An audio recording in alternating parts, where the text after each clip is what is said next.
ਚਾਹੁੰਦੇ ਹਾਂ। ਇਹ ਹੈ ਦੂਸਰਾ ਕਰੰਥੀਆਂ और उसका चौथा अध्याय और उसकी 16 तो थले 18 तक असी प्रभु के वचन चो पढ़ांगे। इस कारण असी हौसला नहीं हारते, सगों भावें साडी बाहरली इंसानियत नाश होती जाती है, पर अंदरली इंसानियत दिनों दिन नवी होती जाती है। क्यों जो साडा हौला जिहा कष्ट जिहड़ा छिन पारदा ही है, भारी सगों अत भारी अते सदीपक वड्याई नूं साडे लिए त्याग करता है। असी दिसण वालियां वस्तां नूं तां नहीं सगों अनडिठ वस्तां वल ध्यान करते हां, क्यों जो दिसण वालियां वस्तां अनित हन और अनडिठ वस्तां नित हन। खुदा बड़े बरकत दे असी कर चाहांगे।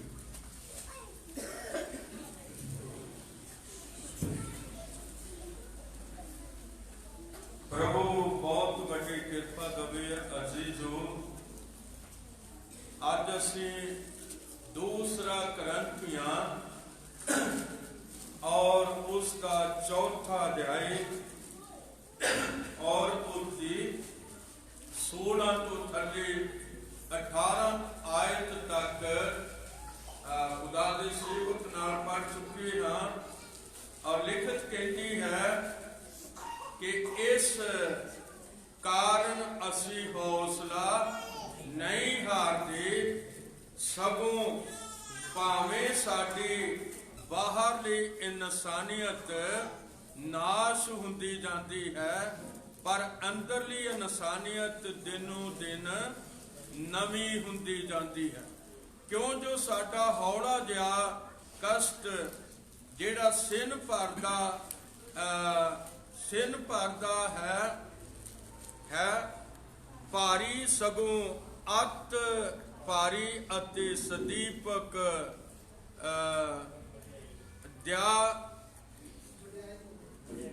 सदीपक। प्रभु बहुत वड्डी कृपा दवे। मैं दसना चाहता हाँ कि वचन इस गल नूं कहता है कि असी हौसला नहीं हारदी। कदे मसीह लोकां ने हौसला नहीं हारिया। यह गल पक्की है। जिहड़े मसीही ने खास करके जिहड़े विश्वासी ने जिहड़े जानते ने कि प्रभु मेरे लिए सब कुछ कर सकता है, वो कदे हौसला नहीं हारदी। भावें असी वेखते हैं कि बाहरली इंसानियत नाश होंदी जाती है, पर असी अंदरों जिहड़ी अंदरली इंसानियत है वो होर मजबूत होंदी जाती है। अंदरला जीवन जिहड़ा प्रभु नूं पसंद है, वो जीवन अंदरों होर मजबूत होंदा जाता है। बाहरला जीवन जिहड़ा है ये भावें नाश होंदा जाता है। और याद रखो, बचपन तो जवानी, जवानी तो अदकड़पन, अदकड़पन तो वडेपा, इन्ने ते इस तरह होना ही है, इन्ने ते इस तरह होना है। क्योंकि जदों कदे बुखार आके पैंदे ने, जदों कदे दर्दां आके पैंदियां ने, जदों कदे आके मुश्किलां खड़ियां हुंदियां ने, ये सानू बाहरों दबाव पैंदा है। ये सानू केड़ा दबाव पैंदा है? हाथ उठावांगे बाहरों पैंदा है, पर जेड़ा अंदरला है वो होर मजबूत हुंदा जाता है। कादे नाल मजबूत हुंदा है? कारण है भाई बाहरले नूं ते दवाई मिल गई, जब बाहरले नूं टीके लग गए, पर अंदरला कादे नाल मजबूत हुंदा है? ਗੱਲ ਇਹ ਹੈ ਕਿ ਜਿਹੜਾ ਅੰਦਰ ਵਾਲਾ ਹੈ ਉਹ ਕਾਹਦੇ ਨਾਲ ਮਜ਼ਬੂਤ ਹੁੰਦਾ ਹੈ। ਮੈਂ ਮਸੀਹੀ ਭਾਈਆਂ ਔਰ ਭੈਣਾਂ ਦੀ ਗੱਲ ਕਰਦਾ, ਮੈਂ ਦੁਨੀਆ ਦੀ ਗੱਲ ਨਹੀਂ ਕਰਦਾ, ਕਿਉਂਕਿ ਦੁਨੀਆ ਨੂੰ ਅੰਦਰਲੇ ਬਾਹਰਲੇ ਦਾ ਕੋਈ ਵੀ ਪਤਾ ਨਹੀਂ ਹੈ। ਪਰ ਨਿਸ਼ਚਾ ਕਰਨ ਵਾਲਿਆਂ ਨੂੰ ਅੰਦਰਲੇ ਤੇ ਬਾਹਰਲੇ ਦਾ ਵੀ ਪਤਾ ਹੈ।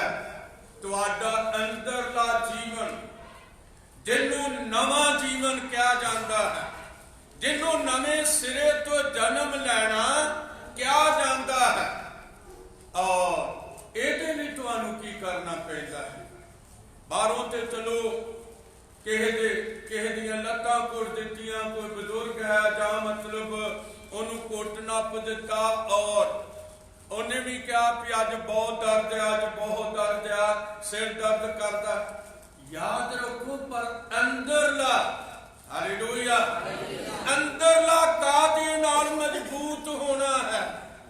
ਅੰਦਰਲਾ ਹੋਣਾ ਤੁਹਾਡੇ ਗੋਡੇ ਟੇਕਣ ਨਾਲ ਮਜ਼ਬੂਤ।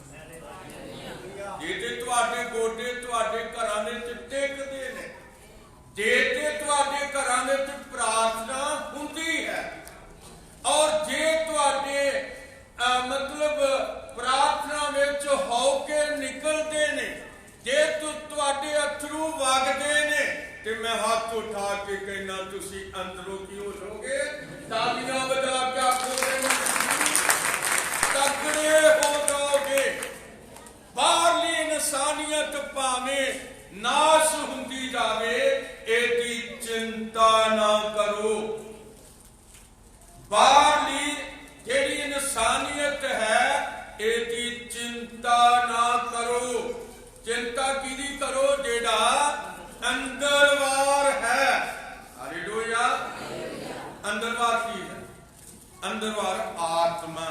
ਬਾਰ-ਬਾਰ ਕੀ ਹੈ? ਬਾਰ-ਬਾਰ ਲਹੂ ਤੇ ਮਾਸ ਦਾ ਸਰੀਰ ਹੈ। ਇਹ ਤੁਹਾਡੇ ਆਤਮਾ ਦੇ ਵਿਰੋਧ ਵਿੱਚ ਚੱਲਦਾ ਹੈ। ਇਹ ਜਿਹੜਾ ਬਾਹਰਲਾ ਹੈ, ਇਹ ਸਾਡੇ ਵਿਰੋਧ ਵਿੱਚ ਹਰੇਕ ਦੇ ਨਾਲ ਚੱਲਦਾ ਹੈ।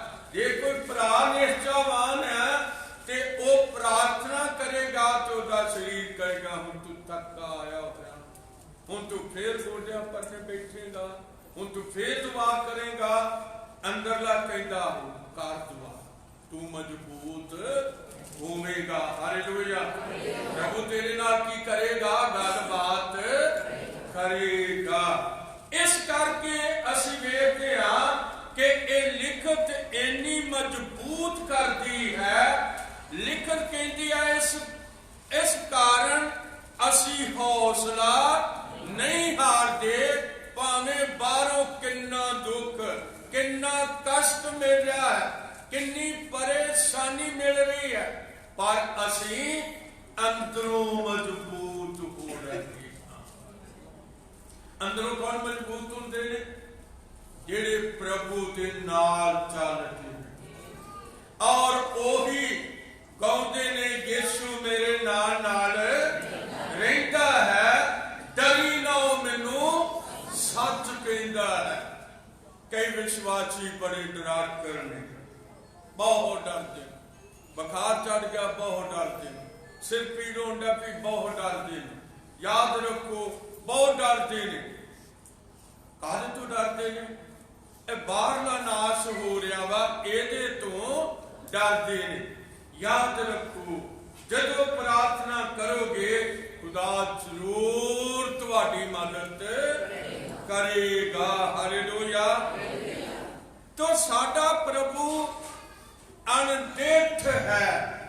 अनदेखत का मतलब वेख्या नहीं जा सकता। वो इत्थे है, वो इत्थे आया है क्योंकि ओदा वादा सच्चा है। ओदे वादे कदे टल नहीं सकते। वो इत्थे आया होया है क्योंकि उसने क्या होया, जिथे दो या तीन मेरे नाम ते इकट्ठे होंगे मैं उन्हां दे विचकार होवांगा। की तुसी विश्वास करदे हो कि वो साडे विच है? जो साडे विच है ਤੇ ਮੈਂ ਤੁਹਾਨੂੰ ਪੁੱਛਦਾ ਹਾਂ ਕਿ ਤੁਹਾਨੂੰ ਉਹ ਦਿਸਦਾ ਹੈ? ਤੁਹਾਨੂੰ ਨਜ਼ਰ ਆਉਂਦਾ ਹੈ? ਨਹੀਂ, ਉਹ ਅਣਡਿੱਠ ਹੈ। ਪਰ ਉਹਦੇ ਕੰਮ, ਜਦੋਂ ਉਹ ਕੰਮ ਕਰਦਾ ਜ਼ਿੰਦਗੀਆਂ ਦੇ ਅੰਦਰ, ਤੇ ਫਿਰ ਪਤਾ ਲੱਗਦਾ ਹੈ ਕਿ ਯਿਸੂ ਮਸੀਹ ਨੇ ਮੇਰੀ ਮਦਦ ਕੀਤੀ ਹੈ। ਹਾਲੇਲੂਇਆ। ਮੈਂ ਬਿਮਾਰ ਸੀ, ਉਹਨੇ ਮੈਨੂੰ ਚੰਗਾ ਕੀਤਾ। ਮੈਂ ਦੁਖੀ ਸੀ, ਉਸਨੇ ਮੇਰੇ ਜੀਵਨ ਤੇ ਦਇਆ ਕਰ ਦਿੱਤੀ। ਇਸ ਕਰਕੇ ਅੱਜ ਇੱਕ ਸੰਦੇਸ਼ ਹੈ ਜਿਹੜਾ ਤੁਹਾਡੇ ਸਾਹਮਣੇ ਰੱਖਿਆ ਜਾ ਰਿਹਾ ਹੈ। ਔਰ ਉਸ ਸੰਦੇਸ਼ ਦੇ ਅੰਦਰ ਇਹ ਲਿਖਤ ਕਹਿੰਦੀ ਹੈ, ਵਚਨ ਵਿੱਚ ਲਿਖਿਆ ਹੈ, ਕਿਉਂ ਜੋ ਸਾਡਾ ਹੌਲਾ ਜਿਹਾ ਕਸ਼ਟ ਜਿਹੜਾ ਛਿੰਨ ਭਰਦਾ ਹੈ, ਹੌਲਾ ਜਿਹਾ ਕਸ਼ਟ ਛਿੰਨ ਭਰਦਾ ਹੈ, ਔਰ ਇਹ ਕੋਈ ਬਹੁਤੇ ਚਿਰ ਦਾ ਨਹੀਂ ਹੈ। ਕਸ਼ਟ ਆਉਂਦਾ, ਸਾਰਿਆਂ ਤੇ ਆਉਂਦਾ, ਮੇਰੇ ਤੇ ਵੀ ਆਇਆ। ਜਦੋਂ 2011 ਦੇ ਅੰਦਰ ਮੇਰਾ ਮੋਟਰਸਾਈਕਲ ਰਾਤ ਦੇ 10:30 ਵਜੇ ਤਿੱਬੜ ਫਾਟਕ ਦੇ ਉੱਤੇ ਸਲਿੱਪ ਹੋ ਗਿਆ, ਔਰ ਲਾਰੈਂਸ ਦੀ ਮਾਂ ਵੀ ਨਾਲ ਸੀ। ਉਹਨੇ ਵਿਚਾਰੀ ਨੇ ਢੋਲਕ ਫੜੀ ਹੋਈ ਸੀ, ਢੋਲਕ ਉਹਦੇ ਸਿਰ 'ਚ ਵੱਜ ਗਈ ਜਦੋਂ ਮੋਟਰਸਾਈਕਲ ਡਿੱਗ ਗਿਆ, ਔਰ ਮੋਟਰਸਾਈਕਲ ਮੇਰੇ ਲੱਤਾਂ ਤੇ ਸੀ। ਇਹ ਭਾਰਾ ਮੋਟਰਸਾਈਕਲ ਮੇਰੇ ਕੋਲ ਚੁੱਕਿਆ ਨਹੀਂ ਸੀ ਜਾਂਦਾ, ਮੈਂ ਡਿੱਗ ਪਿਆ ਹੋਇਆ ਸੀ। ਲੱਕ ਵਿੱਚ ਸੱਟ ਲੱਗ ਚੁੱਕੀ ਹੋਈ ਸੀ। ਔਰ ਫਿਰ ਉੱਠੇ, ਫਿਰ ਮੋਟਰਸਾਈਕਲ ਸਟਾਰਟ ਕੀਤਾ, ਕਾਰ ਆ ਗਈ, ਔਰ ਉਹ ਲੱਕ ਦੀ ਦਰਦ ਜਿਹੜੀ ਸੀ ਉਹ ਵੱਧਦੀ ਜਾਂਦੀ ਸੀ, ਤੁਰਿਆ ਨਹੀਂ ਸੀ ਜਾਂਦਾ। ਰੋਡ ਤੋਂ ਲੈ ਕੇ ਘਰ ਜਾਣ ਤੱਕ 3 ਵਾਰੀ ਬਹਿਣਾ ਪੈਂਦਾ ਸੀ ਜਾਂ ਖਲੋਣਾ ਪੈਂਦਾ। ਪੀਜੀਆਈ ਤੋਂ ਮੈਂ MRI ਕਰਵਾਈ, ਔਰ ਮੈਂ ਪੁੱਛਿਆ ਡਾਕਟਰ ਸਾਹਿਬ ਨੂੰ, ਉਸ ਬੱਚੇ ਦੇ ਜਰੀਏ ਜਿਹਨੇ ਮੈਨੂੰ ਸੱਦਿਆ ਸੀ, ਖੁਦਾ ਨੂੰ ਕਿਰਪਾ ਦੇਵੇ, ਉਹ ਚੁੱਪ ਕਰ ਰਿਹਾ, ਦੱਸਦਾ ਨਹੀਂ ਸੀ। ਮੈਂ ਕਿਹਾ ਮੈਨੂੰ ਦੱਸ ਦੇ ਯਾਰ, ਕੀ ਗੱਲ ਆ? ਉਹ ਕਹਿੰਦਾ ਵੀ ਅਸਲ ਵਿੱਚ ਡਾਕਟਰ ਸਾਹਿਬ ਕਹਿੰਦੇ ਨੇ ਵੀ ਇਹ ਬੰਦਾ ਮੰਜੀ ਤੇ ਰਹੇਗਾ, ਬੈੱਡ ਰੈਸਟ ਰਹੇਗਾ, ਔਰ ਇਹ ਕਦੇ ਚੱਲ ਨਹੀਂ ਸਕੇਗਾ। ਮੈਂ ਕਿਹਾ ਮੇਰਾ ਜਿਉਂਦਾ ਖੁਦਾ ਹੈ। ਹਾਲੇਲੂਇਆ। ਮੈਂ ਕਿਹਾ ਮੇਰਾ ਜਿਉਂਦਾ ਖੁਦਾ ਹੈਗਾ, ਉਹ ਜ਼ਰੂਰ ਮੈਨੂੰ ਚਲਾਵੇਗਾ। ਔਰ ਅੱਜ ਮੈਂ ਤੁਹਾਡੇ ਸਾਹਮਣੇ ਖੜਾ ਹਾਂ, ਔਰ 9 ਸਾਲ ਇਸ ਗੱਲ ਨੂੰ ਹੋ ਗਏ ਨੇ। ਅੱਜ ਵੀ ਦਿਨ ਰਾਤ ਸੇਵਾ ਦੇ ਕੰਮ ਦੇ ਲਈ ਮੈਨੂੰ ਪ੍ਰਭੂ ਨੇ ਤੁਹਾਡੇ ਲਈ ਵੀ ਰੱਖਿਆ ਹੈ, ਤਾਂ ਜੋ ਮੈਂ ਤੁਹਾਡੇ ਘਰਾਂ ਵਿੱਚ ਜਾ ਸਕਾਂ, ਤੁਹਾਡੀਆਂ ਬੰਦਗੀਆਂ ਨੂੰ ਚਲਾ ਸਕਾਂ। ਸਾਰਾ ਕੁਝ ਪ੍ਰਭੂ ਨੇ ਮੇਰੇ ਅੱਜ ਤੱਕ ਵੀ ਜੀਵਨ ਤੇ ਦਇਆ ਕੀਤੀ ਹੋਈ ਹੈ। ਔਰ ਲਿਖਿਆ ਹੈ ਕਿ ਇਹ ਜਿਹੜੀ ਵਿਵਸਥਾ ਹੈ ਅਸੀਂ ਜਿਹੜੀ ਵੇਖਦੇ ਹਾਂ, ਔਰ ਲਿਖਿਆ ਤੁਸੀਂ ਕਦੇ ਅੱਗੇ ਨਹੀਂ, ਔਰ ਇਹ ਜਿਹੜਾ ਸਾਡਾ ਕਸ਼ਟ ਹੈ ਇਹ ਛਿੰਨ ਭਰਦਾ ਹੈ, ਇਹ ਥੋੜੇ ਚਿਰ ਲਈ ਹੈ, ਔਰ ਹੌਸਲਾ ਨਹੀਂ ਹਾਰਨਾ। ਅਸੀਂ ਹੌਸਲਾ ਨਹੀਂ ਹਾਰਦੇ ਕਿਉਂਕਿ ਅਸੀਂ ਉਹਨੂੰ ਵੇਖਦੇ ਹਾਂ। ਜਿਹੜਾ ਸਾਨੂੰ ਚੰਗਾ ਕਰਦਾ ਹੈ ਅਸੀਂ ਉਹਨੂੰ ਵੇਖਦੇ ਹਾਂ। ਤੁਸੀਂ ਆਖੋਗੇ ਕਿਸ ਤਰ੍ਹਾਂ? ਹੁਣੇ ਤੁਸੀਂ ਆਖਿਆ ਕਿ ਉਹ ਅੱਖਾਂ ਨਾਲ ਦੇਖ ਨਹੀਂ ਸਕਦਾ, ਹੁਣੇ ਤੁਸੀਂ ਕਹਿਣ ਦੇ ਜੇ ਵੀ ਤੁਸੀਂ ਉਹਨੂੰ ਵੇਖਦੇ ਜੇ, ਹੈ ਨਾ ਗੜਬੜ ਵਾਲੀ ਗੱਲ। ਤੋ ਯਾਦ ਰੱਖੋ, ਅਸੀਂ ਉਹਨੂੰ ਅੰਦਰਲੀਆਂ ਦਿਲ ਦੀਆਂ ਅੱਖਾਂ ਨਾਲ ਵੇਖਦੇ ਹਾਂ, ਅਸੀਂ ਵਿਸ਼ਵਾਸ ਦੀਆਂ ਅੱਖਾਂ ਨਾਲ ਵੇਖਦੇ ਹਾਂ। ਇਹਨਾਂ ਅੱਖਾਂ ਨਾਲ ਉਹ ਨਾ ਵੀ ਦਿਸੇ ਤੇ ਕੋਈ ਫਰਕ ਨਹੀਂ ਹੈ, ਪਰ ਉਹ ਇਹਨਾਂ ਅੱਖਾਂ ਨਾਲ ਵੀ ਦੇਸ ਪੈਂਦਾ ਹੈ। ਜਦੋਂ ਉਹਦੀ ਇੱਛਾ ਹੁੰਦੀ ਹੈ ਉਹ ਨਜ਼ਰ ਵੀ ਆ ਜਾਂਦਾ ਹੈ। ਪ੍ਰਭੂ ਢੇਰ ਸਾਰੀ ਬਰਕਤ ਦੇਵੇ। तो बहुत सारे ऐसे ही तरह सोचते ने भई वो सानू नजर नहीं आता, पर मैं ਤਾਲੀਆਂ ਵਜਾ ਕੇ ਆਖਾਂਗੇ ਵਿਸ਼ਵਾਸੀਆਂ ਨੂੰ ਨਜ਼ਰ ਆਉਂਦਾ ਹੈ। ਜਿਹੜੇ ਨਿਸ਼ਚਾ ਕਰਦੇ ਨੇ ਉਹਨਾਂ ਨੂੰ ਉਹ ਨਜ਼ਰ ਆਉਂਦਾ ਹੈ। ਭਾਵੇਂ ਉਹ ਅਣਡਿੱਠ ਹੈ, ਦਿਸਦਾ ਨਹੀਂ ਹੈ, ਪਰ ਉਹ ਦਿਲ ਦੀਆਂ ਅੱਖਾਂ ਨਾਲ, ਵਿਸ਼ਵਾਸ ਦੀਆਂ ਅੱਖਾਂ ਨਾਲ ਉਹ ਸਾਨੂੰ ਨਜ਼ਰ ਆਉਂਦਾ ਹੈ। ਪ੍ਰਭੂ ਬਹੁਤ ਵੱਡੀ ਬਰਕਤ ਦੇਵੇ। ਰੋਮੀਆਂ 4 ਦੀ 16 ਤੋਂ ਅੱਗੇ ਨੂੰ ਚੱਲਾਂਗੇ। ਕੌਣ ਹੈ ਜਿਹੜਾ ਉਹਨੂੰ ਵੇਖਦਾ ਵੀ ਨਹੀਂ ਸੀ ਪਰ ਉਹਦੇ ਨਾਲ ਨਾਲ ਚੱਲਦਾ ਸੀ? ਭਾਵੇਂ ਉਹ ਦਿਸਦਾ ਨਹੀਂ ਸੀ ਪਰ ਉਹਦੇ ਨਾਲ ਨਾਲ ਚੱਲਦਾ ਸੀ। ਪੜਾਂਗੇ ਰੋਮੀਆਂ 4:16 ਤੋਂ ਅੱਗੇ ਨੂੰ ਸ਼ੁਰੂ ਕਰਾਂਗੇ। ਇੱਥੇ ਲਿਖਤ ਕਹਿੰਦੀ ਹੈ ਰੋਮੀਆਂ 4:16 ਇਸ ਕਾਰਨ ਉਹ ਨਿਸ਼ਚਾ ਤੋਂ ਹੋਇਆ ਹਾਂਜੀ ਕਿਰਪਾ ਦੇ ਅਨੁਸਾਰ ਪਹਿਰੇ ਹਾਂਜੀ ਇਸ ਲਈ ਜੋ ਕਰਾਰ ਸਾਰੀ ਅੰਸ਼ ਦੇ ਲਈ ਪੱਕਾ ਰਹੇ ਹਾਂਜੀ ਮੇਰਾ ਉਸ ਅੰਸ਼ ਦੇ ਲਈ ਨਹੀਂ ਜਿਹੜੀ ਸ਼ਰ੍ਹਾ ਵਾਲੀ ਹੈ ਪਰੰਤੂ ਉਹਦੇ ਲਈ ਵੀ ਜਿਹੜੀ ਅਬਰਾਹਮ ਦੇ ਹੀ ਨਿਸ਼ਚਾ ਰੱਖਦੀ ਹੈ। ਖੁਦਾਵੰਦ ਬਹੁਤ ਵੱਡੀ ਕਿਰਪਾ ਦੇਵੇ। ਜਦੋਂ ਅਬਰਾਹਮ ਦੇ ਨਾਲ ਗੱਲਾਂ ਹੋਈਆਂ ਨੇ, ਉਹ ਕੰਨਾਂ ਨਾਲ ਤੇ ਉਹਨੇ ਗੱਲਾਂ ਸੁਣੀਆਂ ਨੇ ਯਹੋਵਾ ਪਰਮੇਸ਼ਰ ਦੀਆਂ, ਪਰ ਅੱਖਾਂ ਨਾਲ ਉਹਨੂੰ ਨਹੀਂ ਵੇਖਿਆ। ਔਰ ਉਹਨੇ ਵਿਸ਼ਵਾਸ ਕੀਤਾ ਕਿ ਜਿਹੜਾ ਮੇਰੇ ਨਾਲ ਗੱਲਾਂ ਕਰ ਰਿਹਾ ਹੈ, ਹਾਲੇਲੂਇਆ, ਭਾਵੇਂ ਉਹ ਨਾ ਡਿੱਠ ਹੈ ਪਰ ਮੈਂ ਉਹਨੂੰ ਸੁਣਦਾ ਹਾਂ ਔਰ ਮੈਂ ਵਿਸ਼ਵਾਸ ਦੀਆਂ ਅੱਖਾਂ ਨਾਲ ਉਹਨੂੰ ਵੇਖਦਾ ਹਾਂ। ਔਰ ਇੱਥੇ ਲਿਖਤ ਕਹਿੰਦੀ ਹੈ ਰੋਮੀਆਂ 4:16 ਪ੍ਰਭੂ ਬਹੁਤ ਵੱਡੀ ਕਿਰਪਾ ਦੇਵੇ। ਔਰ ਇੱਥੇ ਲਿਖਤ ਕਹਿੰਦੀ ਹੈ ਕਿ ਵਚਨ ਫਿਰ ਅਸੀਂ ਕੀ ਆਖੀਏ ਜੋ ਸਾਡੇ ਸਰੀਰਕ ਪਿਤਾ ਅਬਰਾਹਮ ਨੂੰ ਕੀ ਲੱਭਿਆ? ਕਿਉਂਕਿ ਜੇ ਅਬਰਾਹਮ ਕਰਨੀਆਂ ਕਰਕੇ ਧਰਮੀ ਠਹਿਰਾਇਆ ਗਿਆ ਤਾਂ ਉਹਨੂੰ ਕਮੰਡ ਦਾ ਥਾਂ ਹੈ, ਪਰੰਤੂ ਪਰਮੇਸ਼ਰ ਦੇ ਅੱਗੇ ਨਹੀਂ। ਜਿਹੜੇ ਕਰਨੀਆਂ ਕਰਦੇ ਨੇ, ਜਿਹੜੇ ਕੁਝ ਕਰਕੇ ਵਿਖਾਉਂਦੇ ਨੇ, ਉਹ ਬੜਾ ਮਾਣ ਕਰਦੇ ਨੇ ਔਰ ਉਹ ਬੜਾ ਮਾਣ ਕਰਦੇ ਆ, ਪਰ ਇਹ ਮਾਣ ਪਰਮੇਸ਼ਰ ਦੇ ਅੱਗੇ ਨਹੀਂ ਗਾ, ਕਿਉਂਕਿ ਉਹਨਾਂ ਨੇ ਕਰਨੀਆਂ ਕਰਕੇ ਸੋਚਿਆ ਵੀ ਮੈਂ ਕਰਨੀਆਂ ਕਰਕੇ, ਕੰਮਾਂ ਕਰਕੇ ਕੁਝ ਵਿਖਾਵਾ ਕਰ ਦਿਆਂਗਾ। ਇਹਦੇ ਨਾਲ ਨਹੀਂ ਕੁਝ ਵੀ ਬਣਨਾ। ਦੂਸਰੀ ਆਇਤਕਾਰੀ ਹੈ, ਦੂਸਰੀ ਆ ਕਿਉਂ ਜੋ ਧਰਮ ਪੁਸਤਕ ਕੀ ਕਹਿੰਦਾ ਹੈ? ਇਹ ਜੋ ਅਬਰਾਹਮ ਨੇ ਪਰਮੇਸ਼ਰ ਦੀ ਪ੍ਰਤੀਤ ਕੀਤੀ ਅਤੇ ਉਹਦੇ ਲਈ ਇੱਕ ਧਰਮ ਗਿਣੀ ਗਏ। ਹਾਲੇਲੂਇਆ। ਜੇ ਤੁਸੀਂ ਵਿਸ਼ਵਾਸ ਕਰਦੇ ਹੋ ਤੇ ਇਹ ਤੁਹਾਡੇ ਲਈ ਧਰਮ ਗਿਣਿਆ ਜਾਵੇਗਾ। ਦੁਨੀਆ ਦਾ ਧਰਮ ਵਿਖਾਵਿਆਂ ਵਾਲਾ ਹੈ, ਪਰ ਯਾਦ ਰੱਖੋ ਮਸੀਹਾਂ ਦਾ ਧਰਮ ਵਿਖਾਵੇ ਵਾਲਾ ਨਹੀਂ ਹੈ। ਵਿਸ਼ਵਾਸੀਆਂ ਦਾ ਧਰਮ ਵਿਖਾਵੇ ਵਾਲਾ ਨਹੀਂ ਹੁੰਦਾ, ਇਹ ਅੰਦਰ ਹੁੰਦਾ ਹੈ। ਹਾਲੇਲੂਇਆ।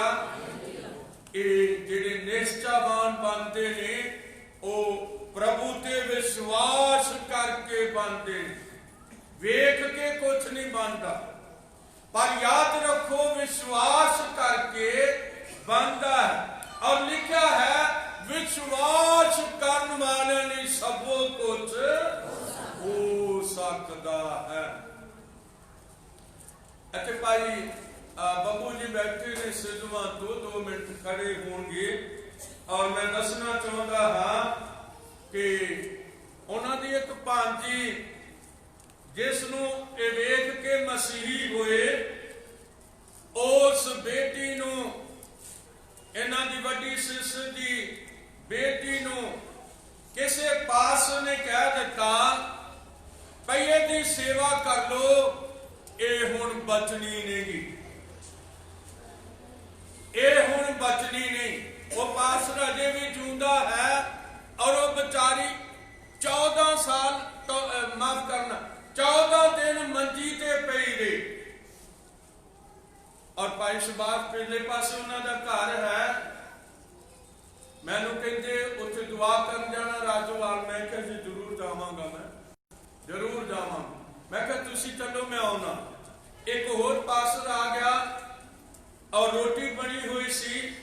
मैं पास जी ਨੂੰ ਕਿਹਾ, ਮੈਂ ਕਿਹਾ ਵੀ ਸਮਾਂ ਦਿੱਤਾ ਹੋਇਆ, ਰੋਟੀ ਮੈਂ ਵੀ ਨਹੀਂ ਖਾਣੀ ਤੇ ਤੈਨੂੰ ਵੀ ਨਹੀਂ ਖਾਣ ਦੇਣੀ।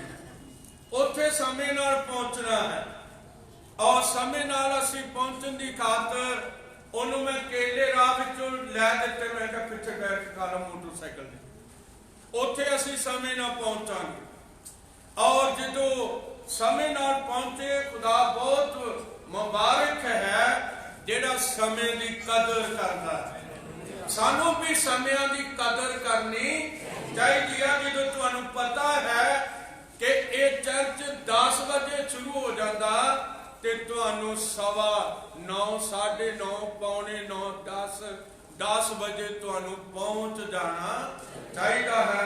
ਪਰ ਜੇ ਤੁਸੀਂ ਨਹੀਂ ਪਹੁੰਚੇ ਤੇ ਮੈਂ ਕੀ ਕਰ ਸਕਦਾ? ਜੇ ਤੁਸੀਂ ਨਹੀਂ ਪਹੁੰਚਦੇ ਤੇ ਮੈਂ ਕੀ ਕਰ ਸਕਦਾ? ਇਹ ਤੇ ਤੁਹਾਡੀ ਮਰਜ਼ੀ ਆ ਵੀ ਮੈਂ ਰੱਬ ਦੇ ਅੱਗੇ ਸਮੇਂ ਦਾ ਵੀ ਇਮਾਨਦਾਰ ਹੋਣਾ ਕਿ ਨਹੀਂ ਹੋਣਾ, ਇਹ ਤੁਹਾਡੀ ਮਰਜ਼ੀ ਹੈ। ਜਦੋਂ ਤੁਸੀਂ ਇੱਥੋਂ ਉੱਠ ਕੇ 11 ਵਜੇ ਆ ਰਹੇ ਹੋ ਤੇ ਤੁਹਾਡਾ 1 ਘੰਟਾ ਤੇ ਚਲੇਗਾ, ਹੋ ਗਿਆ। ਉਹਦੇ ਵਿੱਚ ਜੋ ਗੀਤ ਭਜਨ ਉਹ ਤੁਹਾਡੇ ਕੋਲੋਂ ਚਲੇ ਗਏ। ਤੁਸੀਂ ਆਪਣੀ ਮਰਜ਼ੀ ਕਿੰਨਾ ਚਿਰ ਕਰੋਗੇ?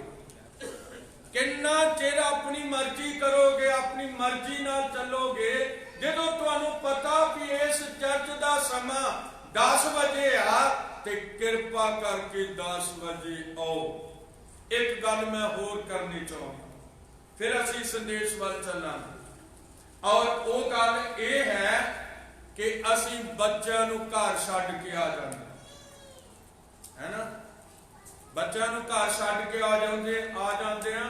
ਛੋਟਿਆਂ ਨੂੰ ਲੈ ਆਉਂਦੇ ਆ, ਜਿਹੜੇ ਨਿੱਕੇ ਨਿੱਕੇ ਨੇ ਇਹਨਾਂ ਨੂੰ ਲੈ ਆਉਂਦੇ ਆ, ਤੇ ਵੱਡੇ ਜਿਹੜੇ ਨੇ ਉਹਨਾਂ ਨੂੰ ਅਸੀਂ ਛੱਡ ਕੇ ਆਉਂਦੇ। ਇਸ ਤਰ੍ਹਾਂ ਨਾ ਕਰੋ, ਉਹਨਾਂ ਨੂੰ ਵੀ ਨਾਲ ਲੈ ਕੇ ਆਓ।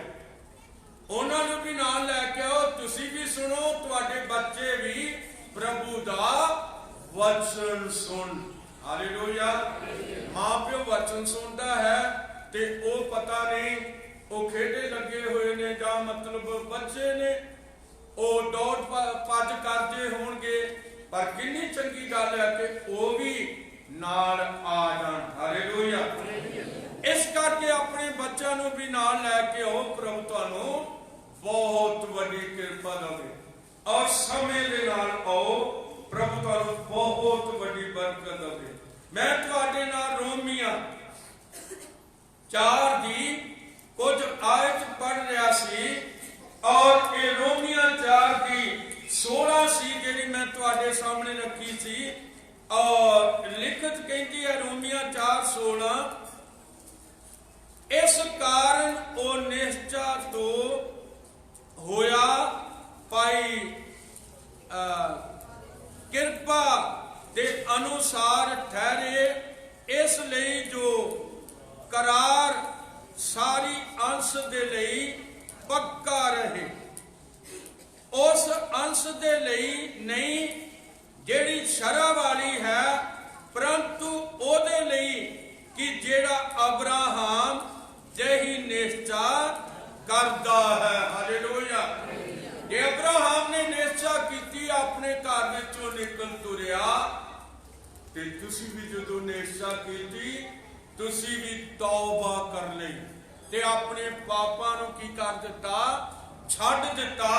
ਔਰ ਉਹਨਾਂ ਪਾਪਾਂ ਦਾ ਇਕਰਾਰ ਤੁਸੀਂ ਸਭਾ ਦੇ ਸਾਹਮਣੇ, ਪਾਸਟਰ ਦੇ ਸਾਹਮਣੇ, ਖੁਦਾ ਦੇ ਸਾਹਮਣੇ ਤੁਸੀਂ ਆਪਣੇ ਪਾਪਾਂ ਦਾ ਕੀ ਕੀਤਾ? ਇਕਰਾਰ ਕੀਤਾ। तो खुदा ने उस इकरार को वे सुन लिया, क्योंकि लिखा रब सचमुच उसकी सुनता है। इस करके उन्हें एक तौबा दे शब्द तुहाडे सुन ले। जिस तरह खुदा ने अब्राहम नूं कहा अपने घर तो निकल तुर, ते वो अपने घर तो निकल तुरिया। जिस तरह यीशु मसीह ने मत्ती 4:17 च कहा तौबा करो क्यों जो स्वर्ग दा राज नेड़े आया है, और तुसा तौबा कर ले। हालेलुया। हुण अब्राहम सारी जिंदगी खुदा दे पिछों हट नहीं सकदा, पर खतरा यह है कि कई बारी लोग तौबा करके चर्च भी छड्ड देंदे आ, ਹੱਥ ਉਠਾ ਕੇ ਕਹਿਣਾ ਯੀਸ਼ੂ ਨੂੰ ਵੀ ਛੱਡ ਦਿੰਦੇ ਨੇ। ਇਹ ਕੰਮ ਹੋਣਾ ਨਹੀਂ ਚਾਹੀਦਾ। ਤੌਬਾ ਵੀ ਕਾਇਮ ਰਹਿਣੀ ਚਾਹੀਦੀ ਆ ਤੇ ਤੁਹਾਡੀ ਸੰਗਤੀ ਵੀ ਕਾਇਮ ਰਹਿਣੀ ਚਾਹੀਦੀ ਆ ਔਰ ਤੁਹਾਨੂੰ ਪ੍ਰਭੂ ਨਾਲ ਵੀ ਜੁੜੇ ਰਹਿਣਾ ਚਾਹੀਦਾ ਹੈ। ਭਾਵੇਂ ਉਹ ਸਾਨੂੰ ਨਹੀਂ ਦਿਸਦਾ ਪਰ ਯਾਦ ਰੱਖੋ ਉਹਦੇ ਕੰਮਾਂ ਦੇ ਮਤਲਬ ਕੀ ਕਹਿਣਾ ਚਾਹੀਦਾ, ਉਹਦੇ ਕੰਮ ਸਾਨੂੰ ਨਜ਼ਰ ਆਉਂਦੇ। ਇੱਕ ਵਾਰੀ ਫੱਕੀ ਤੇ ਫਰੀਸੀ ਖੁਦਾਵੰਦ ਯਿਸੂ ਮਸੀਹ ਦੇ ਦੁਆਰੇ ਖਲੋਤੇ ਹੋਏ ਸੀ। ਉਹਨੇ ਕਿਹਾ, ਉਹ ਕਹਿ ਰਹੇ ਸੀ, ਦੱਸ ਤੂੰ ਸਾਨੂੰ ਕੀ ਵਿਖਾਉਂਦਾ ਹੈ, ਤੂੰ ਸਾਨੂੰ ਕਿਹੜੇ ਨਿਸ਼ਾਨ ਵਿਖਾਉਂਦਾ ਹੈ। ਉਹਨੇ ਉਹਨਾਂ ਨੂੰ ਦੱਸਿਆ, ਭਈ ਆ ਵੇਖੋ ਆ ਜਿਹੜੇ ਨਿਸ਼ਾਨ ਹੁੰਦੇ ਨੇ, ਲਾਜ਼ਰ 4 ਦਿਨ ਦਾ ਮਰਿਆ ਜੀ ਉੱਠਿਆ, ਜਾਇਰਸ ਦੀ ਬੇਟੀ ਮੁਰਦਿਆਂ ਚੋਂ ਜੀ ਉੱਠੀ, ਨਾਇਨ ਨਗਰ ਦੀ ਬੇਵਾ ਦਾ ਪੁੱਤਰ ਕਬਰ 'ਚ ਨਹੀਂ ਰੱਖਿਆ ਬਲਕਿ ਕਬਰ ਵਿੱਚ ਪੈਣ ਤੋਂ ਹੀ ਯਿਸੂ ਮਸੀਹ ਨੇ ਉਹਨੂੰ ਪਹਿਲਾਂ ਜਿੰਦਾ ਕਰ ਦਿੱਤਾ। ਫਿਰ ਉਸਨੇ ਕਿਹਾ, ਜੇ ਤੁਸੀਂ ਉਸ ਨਾਲ ਵਿਸ਼ਵਾਸ ਨਹੀਂ ਕਰ ਸਕਦੇ ਤੇ ਤੁਸੀਂ ਮੇਰੇ ਕੰਮਾਂ ਦੇ ਕਾਰਨ ਵਿਸ਼ਵਾਸ ਕਰੋ। ਹਾਲੇਲੂਇਆ। ਉਹਨਾਂ ਨੂੰ ਦਿਸ ਰਿਹਾ ਸੀ ਪਰ ਉਹਦੇ ਉੱਤੇ ਵਿਸ਼ਵਾਸ ਨਹੀਂ ਸੀ ਕਰਦੇ। ਤੁਹਾਨੂੰ ਨਹੀਂ ਵੀ ਦਿਸਦਾ ਤੇ ਤਾਲੀਆਂ ਵਜਾ ਕੇ ਆਖੋ, ਅਸੀਂ ਉਹਦੇ ਉੱਤੇ ਵਿਸ਼ਵਾਸ ਕਰਦੇ ਹਾਂ। ਜੋ ਸਾਨੂੰ ਨਹੀਂ ਵੀ ਦਿਸਦਾ ਤਾਂ ਵੀ ਅਸੀਂ ਉਹਦੇ ਉੱਤੇ ਕੀ ਕਰਦੇ ਹਾਂ, ਵਿਸ਼ਵਾਸ ਕਰਦੇ ਹਾਂ। ਪ੍ਰਭੂ ਬਹੁਤ ਵੱਡੀ ਬਰਕਤ ਦੇਵੇ। ਔਰ 17ਵੀਂ ਆਇਤ ਮੈਂ ਤੁਹਾਡੇ ਸਾਹਮਣੇ ਲੈ ਕੇ ਆਉਣਾ ਚਾਹੁੰਦਾ, ਜਿਵੇਂ ਲਿਖਿਆ ਹੋਇਆ ਹੈ ਕਿ ਮੈਂ ਤੈਨੂੰ ਬਹੁਤੀਆਂ ਕੌਮਾਂ ਦਾ ਪਿਤਾ ਠਹਿਰਾਇਆ।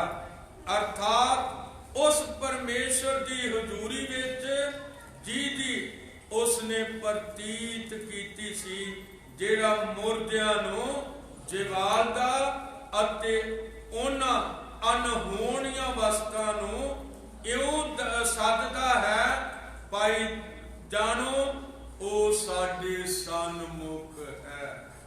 ਆਮੀਨ। ਅਨਹੋਣੀਆਂ ਚੀਜ਼ਾਂ, ਅਨਹੋਣੀਆਂ ਚੀਜ਼ਾਂ ਕੀ ਹੁੰਦੀਆਂ ਨੇ?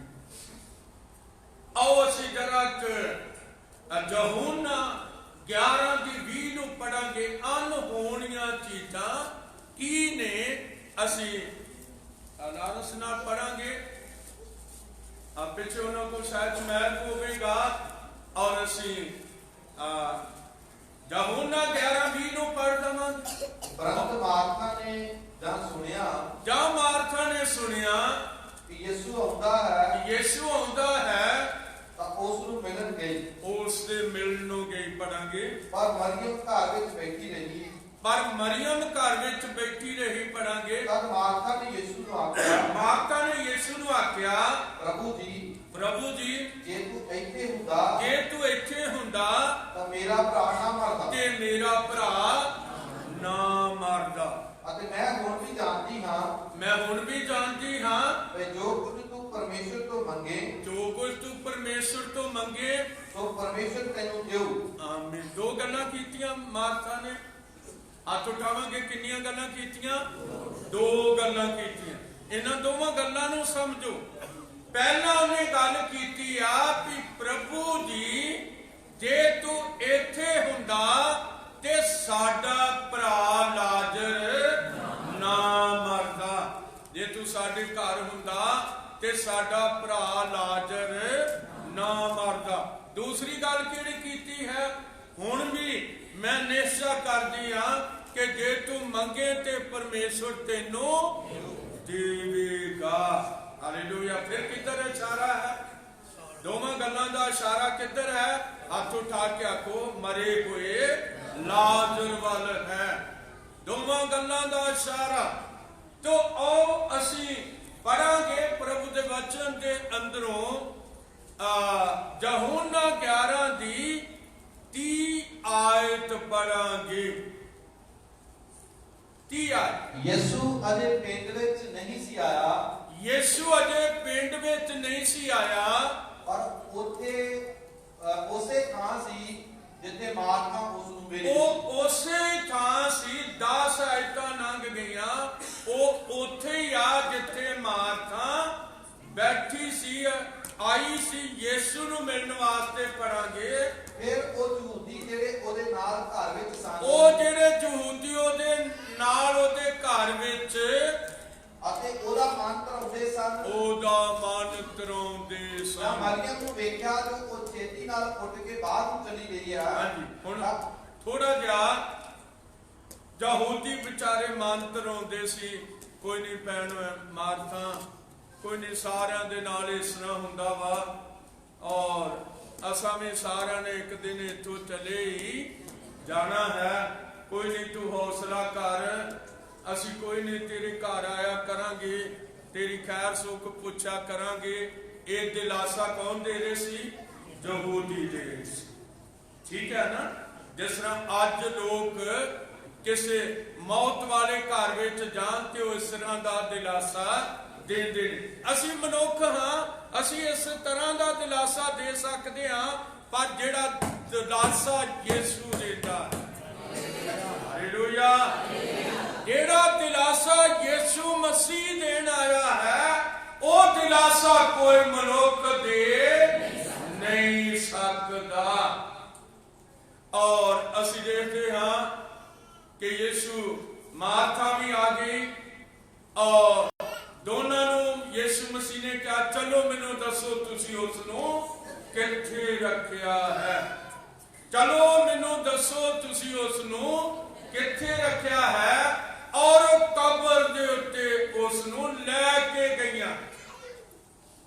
ਜਦ ਕਬਰ ਦੇ ਉੱਤੇ ਲੈ ਕੇ ਗਈਆਂ, ਯਿਸੂ ਵੀ ਰੋਇਆ। 35 ਆਇਤ ਪੜ੍ਹਾਂਗੇ, ਸਭ ਤੋਂ ਬਾਈਬਲ ਦੀ ਛੋਟੀ ਆ। ਯਿਸੂ ਰੋਇਆ। ਯਿਸੂ ਰੋਇਆ। ਕਿੱਥੇ ਰੋਇਆ? ਲਾਜ਼ਰ ਦੀ ਕਬਰ ਉੱਤੇ ਰੋਇਆ। ਉਹ ਮਨੁੱਖ ਬਣਿਆ ਹੋਇਆ ਸੀ, ਇਸ ਕਰਕੇ ਰੋਇਆ। ਉਹ ਦੇਹ ਵਿੱਚ ਆਇਆ ਹੋਇਆ ਸੀ, ਇਸ ਕਰਕੇ ਰੋਇਆ। ਪਰ ਯਾਦ ਰੱਖੋ, ਉਹਦੇ ਬਾਰ-ਬਾਰ ਦੇਹ ਸੀ ਤੇ ਤਾਲੀਆਂ ਵਜਾ ਕੇ ਆਖੋ, ਅੰਦਰ ਉਹਦੇ ਖੁਦਾ ਸੀ। ਉਹਦੇ ਅੰਦਰ ਪਰਮੇਸ਼ਰ ਸੀ, ਉਹਦੇ ਅੰਦਰ ਖੁਦਾ ਸੀ। ਔਰ ਹੁਣ ਅਸੀਂ ਦੇਖਦੇ ਹਾਂ, ਉਹਨੇ ਜਦੋਂ ਰੋਇਆ ਤੇ ਇਹ ਮਨੁੱਖੀ ਸੁਭਾਅ ਸੀ। ਜਦੋਂ ਉਹਨੇ ਕਿਹਾ, ਮਾਰਥਾ, ਪੱਥਰ ਨੂੰ ਕਬਰ ਦੇ ਅੱਗੋਂ ਹਟਾ ਦੇ, ਹੱਥ ਉਠਾ ਕੇ ਆਖੋ, ਇਹ ਖੁਦਾਈ ਸੁਭਾਅ ਸੀਗਾ। ਇਹ ਖੁਦਾ ਵਾਲਾ ਸੁਭਾਅ ਸੀ ਜਿਹੜਾ ਉਸਨੇ ਵਰਤਿਆ। ਔਰ ਫਿਰ ਮਾਰਥਾ ਕਹਿੰਦੀ, ਪ੍ਰਭੂ ਜੀ, ਹੁਣ ਤੇ ਉਹਦੇ ਕੋਲੋਂ ਕੀ ਆਉਂਦੀ ਆ? ਸੜਿਆਂਦ ਆਉਂਦੀ ਹੈ। ਹੁਣ ਤੇ ਉਹਦੇ ਕੋਲੋਂ ਕੀ ਆਉਂਦੀ ਹੈ? ਸੜਿਆਂਦ ਆਉਂਦੀ ਹੈ। ਇਹਦਾ ਮਤਲਬ ਭਾਈ ਮਾਰਥਾ ਸੋਚ ਰਹੀ ਸੀ, ਹੁਣ ਕੁਝ ਵੀ ਹੋ ਨਹੀਂ ਸਕਦਾ। ਚਲੋ ਮੇਰੇ ਤੇ ਤੁਹਾਡੇ ਕੋਲ ਤੇ ਕੁਝ ਨਹੀਂ ਹੋ ਸਕਦਾ, ਪਰ ਵਚਨ ਕਹਿੰਦਾ, ਯਿਸੂ ਮਸੀਹ ਨੇ ਕਿਹਾ, ਯਿਸੂ ਮਸੀਹ ਸਭ ਕੁਝ ਕਰਨ ਦੀ ਸ਼ਕਤੀ, ਆਮੀਨ, ਯਿਸੂ ਮਸੀਹ ਸਭ ਕੁਝ ਕਰਨ ਦੀ ਸ਼ਕਤੀ ਰੱਖਦਾ ਹੈ। ਔਰ ਫਿਰ ਅਸੀਂ ਦੇਖਦੇ ਹਾਂ ਕਿ ਪੱਥਰ ਹਟਾ ਦਿੱਤਾ ਗਿਆ। ਸਭਨਾਂ ਨੇ ਜਦੋਂ ਪੱਥਰ ਹਟਾਇਆ ਗਿਆ ਤੇ ਸਭਨਾਂ ਨੇ ਕੀ ਕੀਤਾ? ਸਭਨਾਂ ਨੇ ਆਪਣੇ ਮੂੰਹ ਦੇ ਅੱਗੇ ਰੁਮਾਲ ਰੱਖ ਲਈ, ਕਿਉਂਕਿ ਕਬਰ ਦੇ ਵਿੱਚੋਂ ਕੀ ਆ ਰਹੀ ਸੀ? ਸੜਿਆਂਦ ਆ ਰਹੀ ਸੀ। ਪ੍ਰਭੂ ਅਜੇ ਵੀ ਕੰਮ ਕਰ ਸਕਦਾ ਹੈ। ਔਰ ਅਸੀਂ ਜਦੋਂ ਪੜ੍ਹਦੇ ਹਾਂ, ਉਸ ਦੀ 39, 40, 41 ਪੜੋ ਤੇ ਵੇਖੋ, ਤੁਸੀਂ ਖੁਦਾ ਦੀ ਆਵਾਜ਼ ਨੂੰ ਵੇਖੋ ਜਿਹੜੀ ਯਿਸੂ ਦੇ ਅੰਦਰੋਂ ਆ ਰਹੀ ਹੈ। ਪੜਾਂਗੇ, ਯਿਸੂ ਨੇ ਉਹਨੂੰ ਕਿਹਾ, ਯਿਸੂ ਨੇ ਉਹਨੂੰ ਕਿਹਾ ਕਿ ਮੈਂ ਤੈਨੂੰ ਨਹੀਂ ਆਖਿਆ, ਮੈਂ ਤੈਨੂੰ ਨਹੀਂ ਆਖਿਆ ਕਿ ਜੇ ਤੂੰ ਪ੍ਰਤੀਤ ਕਰੇ, ਜੇ ਤੂੰ ਪ੍ਰਤੀਤ ਕਰੇ ਤਾਂ ਪਰਮੇਸ਼ਰ ਦੀ ਵਡਿਆਈ ਤਾਂ ਪਰਮੇਸ਼ਰ ਦੀ ਵਡਿਆਈ ਨੂੰ ਵੇਖੇਂਗੀ। ਸੋ ਉਹਨਾਂ ਉਸ ਪੱਥਰ ਨੂੰ ਹਟਾ ਦਿੱਤਾ। ਉਹਨਾਂ ਉਸ ਪੱਥਰ ਨੂੰ ਹਟਾ ਦਿੱਤਾ। ਯਿਸੂ ਨੇ ਅੱਖਾਂ ਉਤਾਂ ਕਰਕੇ ਯਿਸੂ ਨੇ ਅੱਖਾਂ ਉਤਾਂ ਕਰਕੇ, हे ਪਿਤਾ, हे ਮੈਂ ਤੇਰਾ ਪਿਤਾ, ਸ਼ੁਕਰ ਕਰਦਾ ਹਾਂ, ਮੈਂ ਤੇਰਾ ਸ਼ੁਕਰ ਕਰਦਾ ਹਾਂ, ਹਾਂ ਜੀ ਪੜਾਂਗੇ, ਜੋ ਤੈਂ ਮੇਰੀ ਸੁਣੀ। ਮੈਂ ਤੇਰਾ ਧੰਨਵਾਦ ਕਰਦਾ ਹਾਂ ਜੋ ਤੂੰ ਮੇਰੀ ਸੁਣੀ। ਪੜਾਂਗੇ, ਅਤੇ ਮੈਂ ਜਾਣਿਆ ਹਾਂਜੀ, ਜੋ ਤੂੰ ਮੇਰੀ ਸਦਾ ਸੁਣਦਾ ਹੈ। ਤੂੰ ਸਦਾ ਹੀ ਮੇਰੀ ਸੁਣਦਾ ਹੈ। ਪੜਾਂਗੇ, ਪਰ ਇਹਨਾਂ ਲੋਕਾਂ ਦੇ ਕਾਰਨ ਹਾਂਜੀ, ਜਿਹੜੇ ਆਲੇ ਦੁਆਲੇ ਖੜੇ ਹਨ, ਜਿਹੜੇ ਆਲੇ ਦੁਆਲੇ ਖੜੇ ਹਨ, ਮੈਂ ਆਖਿਆ ਤਾਂ ਉਹ ਪ੍ਰਤੀਤ ਕਰਨ ਜੋ ਤੈਂ ਮੈਨੂੰ ਘੱਲਿਆ ਹੈ। ਇਹ ਕਹਿ ਕੇ ਉੱਚੀ ਆਵਾਜ਼ ਮਾਰੀ ਕਿ ਲਾਜ਼ਰ ਬਾਹਰ ਆ। ਲਾਜ਼ਰ ਬਾਹਰ। तो लाजर जो ਉਹਨੂੰ ਕਿਹਾ ਲਾਜ਼ਰ ਬਾਹਰ ਆ, ਤੇ ਉਸ ਵੇਲੇ ਕੀ ਹੋ ਗਿਆ? ਉਥੋਂ ਮੌਤ ਭੱਜੀ। ਤਾਲੀਆਂ ਵਜਾ ਕੇ ਆਖਾਂਗੇ ਮੌਤ ਦੌੜੀ ਉੱਥੋਂ। ਉਹ ਜਿਹੜੀ ਮੌਤ ਉਹਨੂੰ ਮੰਨ ਕੇ ਬੈਠੀ ਹੋਈ ਸੀ ਉਥੋਂ ਭੱਜ ਗਈ। ਔਰ ਜ਼ਿੰਦਗੀ ਜਿਹੜੀ ਯਿਸੂ ਦੀ ਆਵਾਜ਼ ਵਿੱਚ ਜ਼ਿੰਦਗੀ ਆ, ਜਿਹੜੀ ਯਹੋਵਾ ਪਰਮੇਸ਼ਰ ਦੀ ਆਵਾਜ਼ ਵਿੱਚ ਜ਼ਿੰਦਗੀ ਆ, ਉਹ ਕਬਰ ਦੇ ਅੰਦਰ ਚਲੀ ਗਈ। ਔਰ ਉਹ ਜ਼ਿੰਦਗੀ ਨੇ, ਉਸ ਜੀਵਨ ਨੇ ਜਾ ਕੇ ਲਾਜ਼ਰ ਨੂੰ ਹਿਲਾ ਕੇ ਰੱਖ ਦਿੱਤਾ। ਔਰ ਲਾਜ਼ਰ ਕਬਰ ਵਿੱਚ ਹਿਲਣਾ ਸ਼ੁਰੂ ਹੋ ਗਿਆ। ਔਰ ਜਦੋਂ ਲਾਜ਼ਰ ਕਬਰ ਵਿੱਚ ਹਿਲਣਾ ਸ਼ੁਰੂ ਹੋ ਗਿਆ, ਔਰ ਯਿਸੂ ਮਸੀਹ ਨੇ ਕਿਹਾ ਉਹਦੇ ਬੰਧਨ ਖੋਲ ਦਿਓ ਔਰ ਉਸ ਨੂੰ ਜਾਣ ਦਿਓ। ਔਰ ਉਹਨਾਂ ਨੇ ਅੰਦਰ ਜਾ ਕੇ ਉਹਦੇ ਕਫਨ ਦੇ ਬੰਧਨ ਖੋਲ ਦਿੱਤੇ। ਲਾਜ਼ਰ ਕਬਰ ਵਿੱਚੋਂ ਬਾਹਰ ਆ ਗਿਆ। ਹਾਲੇਲੂਇਆ। ਇਹ ਹੈ ਸਾਡਾ ਮਸੀਹਾ ਜਿਹਦੇ ਉੱਤੇ ਮੈਨੂੰ ਤੇ ਤੁਹਾਨੂੰ ਵਿਸ਼ਵਾਸ ਕਰਨਾ ਚਾਹੀਦਾ ਹੈ। ਔਰ ਜੇ ਅਸੀਂ ਵਿਸ਼ਵਾਸ ਨਹੀਂ ਕਰਦੇ ਤੇ ਮੇਰੇ ਅਜ਼ੀਜ਼ੋ ਕੁਝ ਵੀ ਹੋ ਨਹੀਂ ਸਕਦਾ। ਵਿਸ਼ਵਾਸ ਵੇਖਣ ਵਾਲੀਆਂ ਚੀਜ਼ਾਂ ਦੇ ਉੱਤੇ ਨਹੀਂ ਹੁੰਦਾ, ਵਿਸ਼ਵਾਸ ਨਾ ਦਿਸਣ ਵਾਲੀਆਂ ਚੀਜ਼ਾਂ ਤੇ ਹੁੰਦਾ ਹੈ। ਵਿਸ਼ਵਾਸ ਕਿੰਨਾ ਤੇ ਹੁੰਦਾ? ਜਿਹੜੀਆਂ ਚੀਜ਼ਾਂ ਦਿਸਦੀਆਂ ਨਹੀਂ ਹਨ। ਔਰ ਯਾਦ ਰੱਖੋ, ਹੁਣ ਮਾਰਥਾ ਨੂੰ ਯਿਸੂ ਦਿਸ ਨਹੀਂ ਸੀ ਰਿਹਾ, ਇਸੇ ਕਰਕੇ ਉਹ ਕਹਿੰਦੀ ਹੈ, हे ਪ੍ਰਭੂ ਜੀ, ਜੇ ਤੂੰ ਇੱਥੇ ਹੁੰਦਾ ਤੇ ਸਾਡਾ ਭਰਾ ਲਾਜ਼ਰ ਨਾ ਮਰਦਾ। ਜੇ ਤੂੰ ਇੱਥੇ ਹੁੰਦਾ ਤੇ ਸਾਡਾ ਭਰਾ ਲਾਜ਼ਰ ਨਾ ਮਰਦਾ। ਪ੍ਰਭੂ ਤੁਹਾਨੂੰ ਬਹੁਤ ਵੱਡੀ ਬਰਕਤ ਦੇਵੇ। ਹੁਣ ਆ ਗਿਆ ਹੈ, ਹੁਣ ਆ ਗਿਆ ਤੇ ਹੁਣ ਉਹਨੇ ਕੀ ਕਰ ਦਿੱਤਾ? ਜਿਹੜੇ ਕੰਮ ਖੁਦਾ ਕਰਦਾ ਹੈ, ਜਿਹੜੇ ਕੰਮ ਉਹ ਕਰਦਾ ਹੈ, ਉਹ ਅਸੀਂ ਕਰ ਨਹੀਂ ਸਕਦੇ। ਅਸੀਂ ਗੋਡਿਆਂ ਪਰਨੇ ਹੋ ਕੇ ਦੁਆ ਕਰ ਸਕਦੇ ਹਾਂ ਤਾਂ ਜੋ ਖੁਦਾ ਸਾਡੀ ਜ਼ਿੰਦਗੀ 'ਚ ਕੰਮ ਕਰੇ। ਔਰ ਹੁਣ ਘਰ ਨੂੰ ਕੌਣ ਕੌਣ ਜਾ ਰਹੇ ਨੇ? ਕਬਰਾਂ ਵਿੱਚੋਂ ਕੌਣ ਕੌਣ ਜਾ ਰਹੇ ਨੇ? ਹੱਥ ਉਠਾ ਕੇ ਆਖੋ, ਕੌਣ ਕੌਣ ਕਬਰਾਂ ਵਿੱਚੋਂ ਜਾ ਰਹੇ ਨੇ?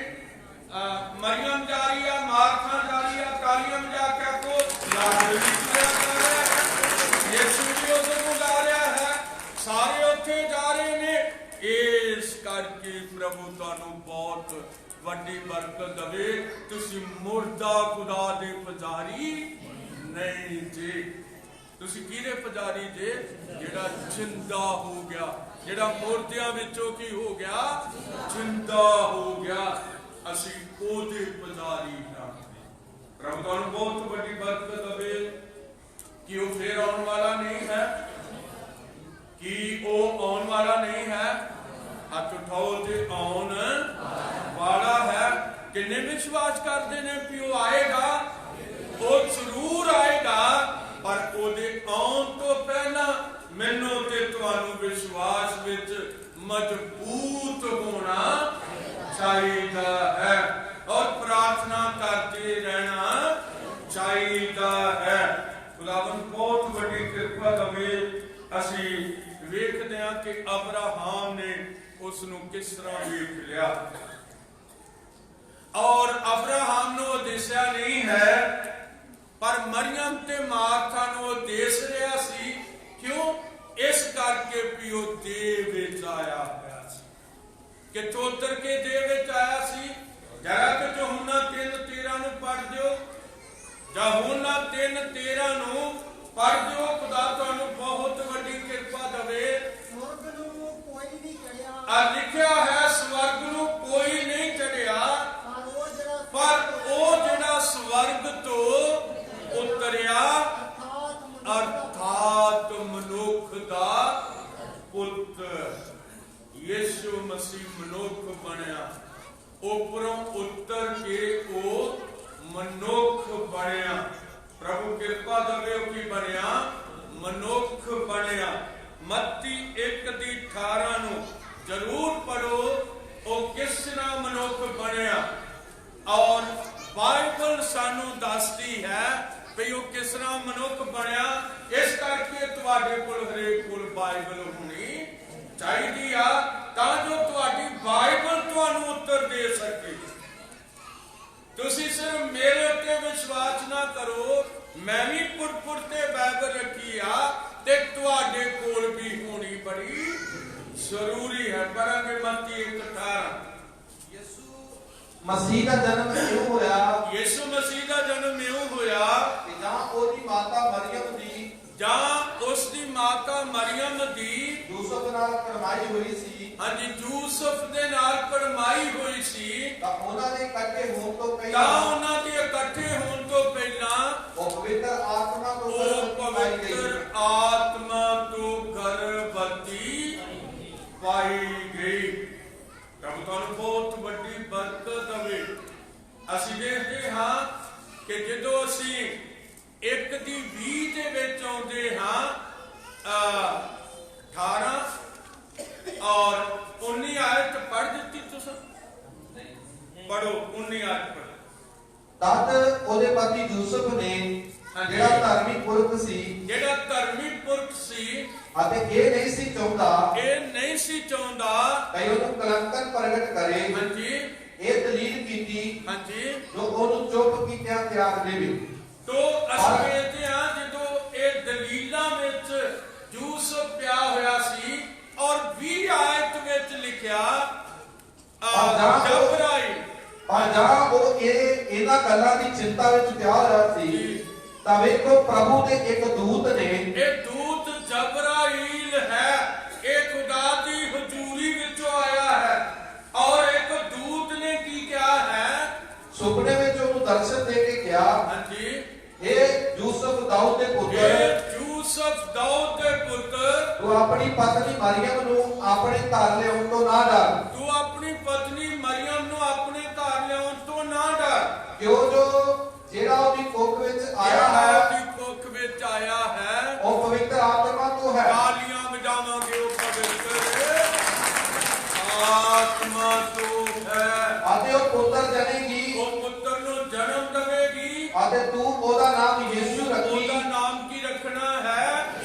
ਯਿਸੂ ਰੱਖਣਾ ਹੈ, ਕਿਉਂ ਜੋ ਉਹ ਆਪਣੇ ਲੋਕਾਂ ਨੂੰ ਉਹਨਾਂ ਦੇ ਪਾਪਾਂ ਤੋਂ ਬਚਾਵੇਗਾ। ਖੁਦਾ ਤੁਹਾਨੂੰ ਬਹੁਤ ਵੱਡੀ ਬਰਕਤ ਦੇਵੇ। ਨਾ ਤੇ ਯੂਸਫ ਨੂੰ ਜਦੋਂ ਇਹ ਸੁਨਾਮ ਮਿਲਦਾ ਹੈ, ਉਹਨੂੰ ਪਤਾ ਨਹੀਂ ਲੱਗ ਰਿਹਾ ਧਰਮੀ ਪੁਰਖ ਹੈ, ਨੇਕ ਇਨਸਾਨ ਹੈ, ਨਾਸਰਤ ਦੇ ਰਹਿਣ ਵਾਲਾ ਹੈ। ਮੈਂ ਨਾਸਰਤ ਵਿੱਚ ਯੂਸਫ ਦਾ ਘਰ ਵੇਖਣ ਗਿਆ, ਮੈਂ ਯੂਸਫ ਦਾ ਘਰ ਵੇਖਣ ਗਿਆ, ਮੈਂ ਮਰੀਅਮ ਦਾ ਘਰ ਨਾਸਰਤ ਵਿੱਚ ਵੇਖਣ ਗਿਆ ਤੇ ਵੇਖ ਕੇ ਆਇਆ। ਮੈਂ ਉਹ ਖੂਹ ਵੀ ਵੇਖ ਕੇ ਆਇਆ ਜਿੱਥੇ ਮਰੀਅਮ ਪਾਣੀ ਭਰਨ ਜਾਂਦੀ ਹੁੰਦੀ ਸੀ। ਪ੍ਰਭੂ ਬਹੁਤ ਵੱਡੀ ਬਰਕਤ ਦੇਵੇ। ਖੁਦਾ ਦੇ ਵਚਨ ਨੇ ਉਹਨੂੰ ਔਰਤਾਂ ਵਿੱਚੋਂ ਧਨ ਆਖਿਆ ਹੈ। ਹਾਲੇਲੂਇਆ। ਔਰ ਯਸ਼ਾਇਆ ਨੇ ਯਿਸੂ ਮਸੀਹ ਦੇ 750 ਸਾਲ ਪਹਿਲਾਂ ਇਹ ਆਖਿਆ ਹੈ, ਵੇਖੋ ਪਰਮੇਸ਼ਰ ਤੁਹਾਨੂੰ ਇੱਕ ਨਿਸ਼ਾਨ ਦੇਵੇਗਾ ਔਰ ਇੱਕ ਕੁਵਾਰੀ ਗਰਭਵਤੀ ਹੋਵੇਗੀ ਔਰ ਉਹ ਪੁੱਤਰ ਨੂੰ ਜਨਮ ਦੇਵੇਗੀ ਔਰ ਉਸ ਦਾ ਨਾਮ ਇਮਾਨੁਏਲ ਰੱਖੇਗੀ।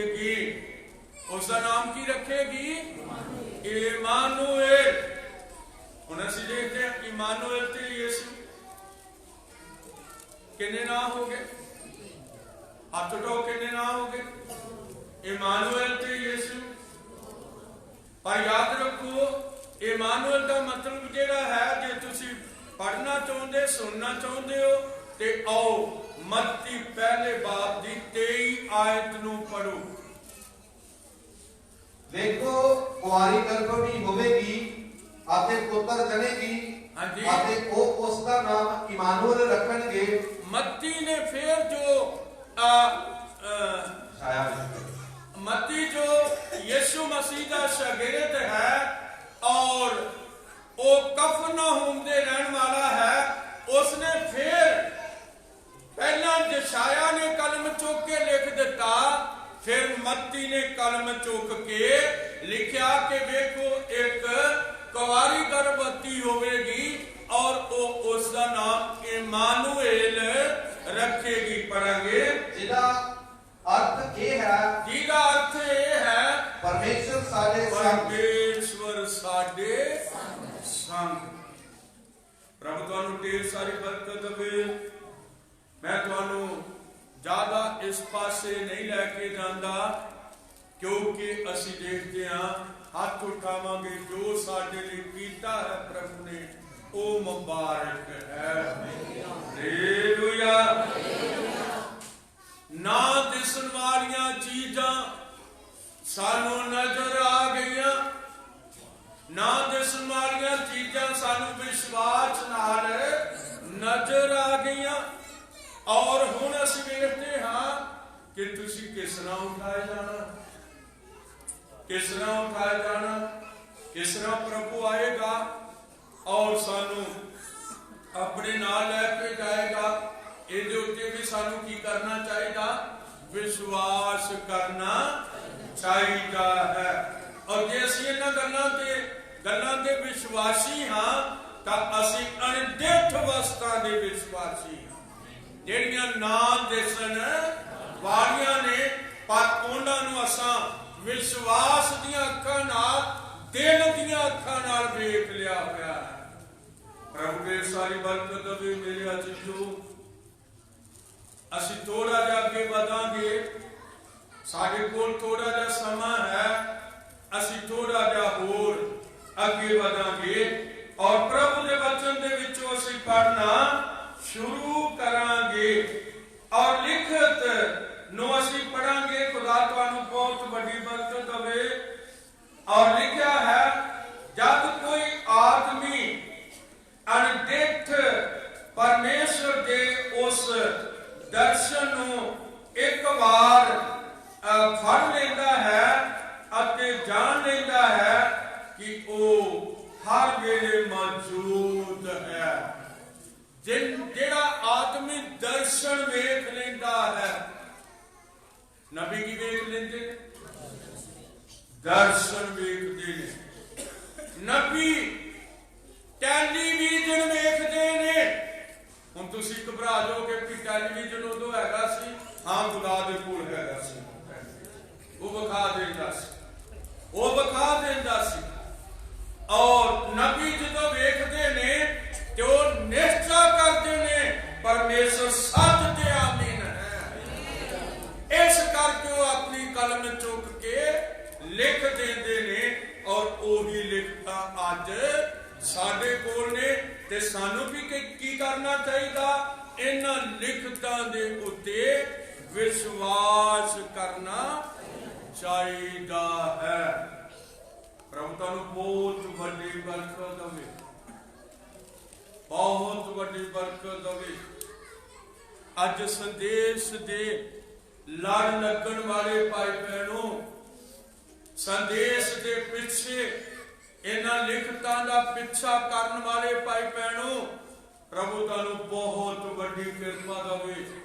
ਕਿਉਂਕਿ ਅੱਜ ਅਸੀਂ ਦੇਖਦੇ ਹਾਂ ਇਸ ਵਚਨ ਦਾ ਪਿੱਛਾ ਕਰਨ ਵਾਲੇ ਬਹੁਤ ਘੱਟ ਨੇ, ਬਹੁਤ ਘੱਟ ਨੇ ਜਿਹੜੇ ਵਿਸ਼ਵਾਸ ਕਰਦੇ ਨੇ ਇਸ ਵਚਨ ਦੇ ਉੱਤੇ, ਔਰ ਉਹ ਵੀ ਬਹੁਤ ਘੱਟ ਨੇ ਜਿਹੜੇ ਦੱਸਦੇ ਨੇ ਕਿ ਪਰਮੇਸ਼ਰ ਇੱਕ ਹੈ, ਉਹ ਵੀ ਬਹੁਤ ਘੱਟ ਨੇ। ਪ੍ਰਭੂ ਤੁਹਾਨੂੰ ਬਹੁਤ ਵੱਡੀ ਕਿਰਪਾ ਦੇਵੇ। ਹੁਣ ਮੈਂ ਤੁਹਾਡੇ ਨਾਲ ਕੁਝ ਹੋਰ ਲਿਖਤਾਂ ਨੂੰ ਲੈਣਾ ਚਾਹੁੰਦਾ ਹਾਂ। ਆਓ ਅਸੀਂ ਲੂਕਾ 24 ਦੀ ਅਸੀਂ ਪ੍ਰਭੂ ਦੇ ਵਚਨ ਦੇ ਵਿੱਚੋਂ ਪੜਾਂਗੇ। ਮੈਂ ਹੁਣੇ ਹਵਾਲਾ ਦਿੰਦਾ ਹਾਂ, ਤੁਸੀਂ ਜ਼ਰੂਰ ਲੂਕਾ 24 ਪੜਿਓ।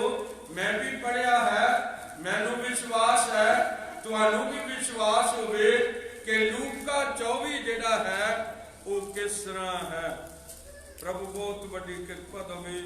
ਅਸੀਂ ਪੜਾਂਗੇ ਲੂਕਾ 24 13, 14, 15 ਨੂੰ ਪੜਾਂਗੇ। 13, 14, 15 ਨੂੰ ਪੜਾਂਗੇ।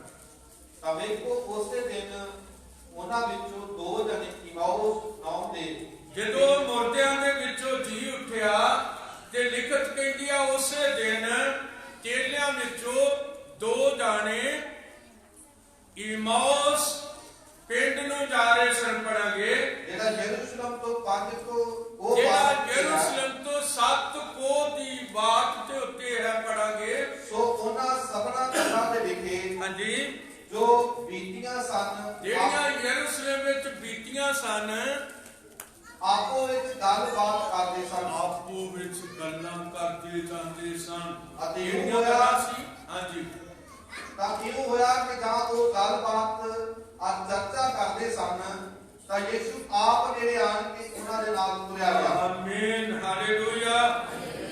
ਇਹ ਮੁਰਦਿਆਂ ਦੇ ਵਿੱਚੋਂ ਬੀਬੀਆਂ ਭੈਣਾਂ ਨੂੰ ਦਿਸਣ ਦੇ ਮਗਰੋਂ ਕਲਿਪੁਸ ਜਿਹੜਾ ਔਰ ਉਹਦਾ ਸਾਥੀ ਜਿਹੜੇ ਇਮਾਉਸ ਪਿੰਡ ਨੂੰ ਜਾ ਰਹੇ ਸਨ, ਉਹਨਾਂ ਨੂੰ ਯਿਸੂ ਰਾਹ ਵਿੱਚ ਮਿਲਿਆ।